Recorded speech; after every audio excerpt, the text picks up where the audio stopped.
খাওয়ার সময় আমের পরিমাণের দিকে অবশ্যই খেয়াল রাখা উচিত। একই সাথে অনেকগুলো আম খেলে শরীরের ওজন হঠাৎই বেড়ে যেতে পারে, কারণ আমে ফাইবার কম ও প্রাকৃতিক শর্করা ক্যালোরির পরিমাণ বেশি থাকার কারণে তা ওজন বাড়াতে সাহায্য করে। তাই শরীরের ওজন কমাতে আম খাওয়ার ব্যাপারে সতর্ক থাকতে হবে। এতক্ষণ জানলাম আম খাওয়ার উপকারিতা ও অপকারিতা নিয়ে। এখন জানবো আম খাওয়ার সঠিক নিয়ম সম্পর্কে। আম খেতে আমরা সবাই ভালোবাসি। আম হলো ফলের রাজা।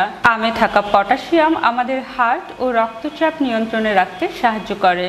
আমে থাকা পানি এবং ডায়েটারি ফাইবার আমাদের শরীরের হজমের জন্য খুব ভালো কাজ করে।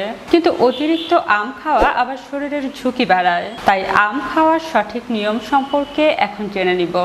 অনেকেই আমের জুস করে খেতে পছন্দ করেন, তবে এই আমের জুস খাওয়া মোটেও উচিত নয়, কারণ আম জুস করে খেলে আমে থাকা